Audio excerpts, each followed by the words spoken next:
হাসিনার পতনের প্রথম বর্ষপূর্তি উপলক্ষে অন্তর্বর্তীকালীন সরকার রাষ্ট্রীয়ভাবে নানা আনুষ্ঠানিকতার মধ্য দিয়ে উদযাপন করছে ছাত্র জনতার গণ অভ্যুত্থান দিবস।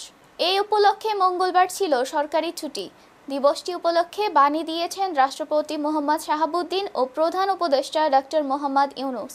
কৃষ্ণস্নাত বিকেলে রাজধানীর মানিক মিয়া এভিনিউয়ের সামনে লাখো মানুষের উপস্থিতিতে অনুষ্ঠিত সমাবেশের জুলাই ঘোষণাপত্র উপস্থাপন করেন অন্তর্বর্তী সরকার প্রধান উপদেষ্টা ডক্টর মোহাম্মদ ইউনূস। জন্য শীর্ষ রাজনৈতিক দলের নেতৃবৃন্দকে সাথে নিয়ে এবারে জুলাই ঘোষণাপত্র পাঠ করছেন মাননীয় প্রধান উপদেষ্টা ডক্টর মোহাম্মদ ইউনূস। আসসালামু আলাইকুম।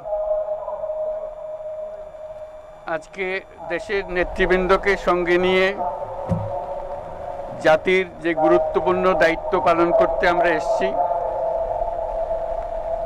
আল্লাহ তার জন্য আমাদের জন্য রহমত বর্ষণ করছেন। আল্লাহর রহমত নিয়ে আমি এই ঘোষণাপত্র পাঠ করব।